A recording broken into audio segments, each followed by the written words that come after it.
We're back on Fight News Now. John Pollock and Robin Black with you. Coming up on Saturday morning, One Championship is back, and you can watch that card live from China here on Fight Network. It's going to be headlined by Bibiano Fernandes and Kevin Bellingon. And earlier on, we got to chat with Bibiano Fernandes this past week. And what weight class is Bibiano Fernandes going to be fighting at on Saturday? Some interesting stuff here from the reigning bantamweight champion. He don't give a lot of information, you know what I mean? He don't give me. He said, okay, that's what I have to do.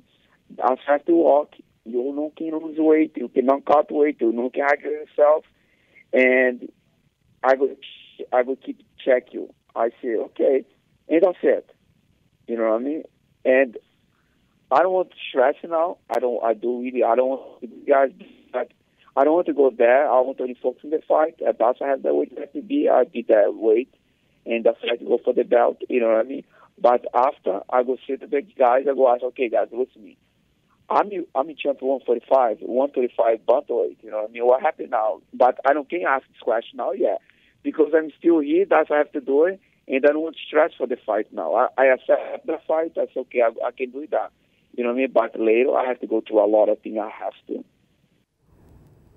All right, that is Bibiano Fernandes, who states he is still the One Championship bantamweight champion. But the fight this Saturday with Kevin Bellingon is going to be at 145 pounds, where Bibiano has arrived in China and they're monitoring his weight every day. He's at 144 pounds, and they said that is the weight you are to stay at, and you are not cutting any weight. This all in the wake of the One Championship introducing this new weight-cutting policy where the goal is to get fighters competing at least close to their natural walk-around weight. And it's going to cause massive disruption throughout the entire weight classes. And Bibiano Fernandes seems to be caught right in the middle of that and seems, at least was surprised by this. Well, he shouldn't be surprised, and he should feel very good about the fact that they are saying, you know, don't worry, you're probably going to end up being a 145 or under our new legislation. Fortunately, there is no 145 champion, so you're fighting for that. I don't know if he is the 45 champion. I don't think he is that now, but this will be a changing of weight classes. But he should not be surprised. We all know it. It's been in the press everywhere. They didn't just send out press releases. They sent out the breakdown to every fighter, every manager, every coach. They all know what was going to be happening. So he's very fortunate that they're like, well, we'll give you a little leeway on it, because what they measure, body fat percentage, how hydrated you are at certain weights, they won't allow you to dehydrate more than 10%. There's all of these outlines, which are complicated, but they have been outlined for you. It's very admirable that they're doing this. There's a lot of challenges to it. The reason weight cutting exists is people are jockeying to get an advantage. You weigh 145 and you cut down to 135, so I'm going to be 160 and cut down to 135. And when I rehydrate, I'll be bigger than you. That's what we're trying to prevent for the health of the fighter. So we're doing things to protect the health of the fighter, and One Championship should really, really be endorsed and supported and thanked for that. But that doesn't mean I'm not going to find a new way to sort of leverage things in my direction, because fighters will do that. I think that, you know, this was a policy that I think, and Bibiano agreed, this is good for the sport overall to try and be moving in this direction, but the problems in the interim, I mean, they're gigantic. It's always, you're trying to get into a fighter's head and change what has been religion to them, which is weight cutting.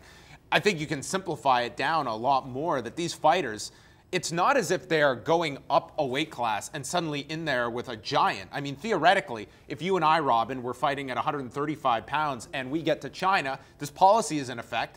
Okay, we're just not cutting down to 135. You and I are going to just cut 10 pounds less and fight at 145 potentially. That's the goal of this, but that's not going to be the same for everybody across the board. Some who walk around at significantly higher than what they fight at. It's pretty confusing for a lot of people, the weight cutting concept. But essentially, when you are deprived of everything that you can handle in a healthy manner and a little more, the weight that you can achieve at that becomes your fighting weight.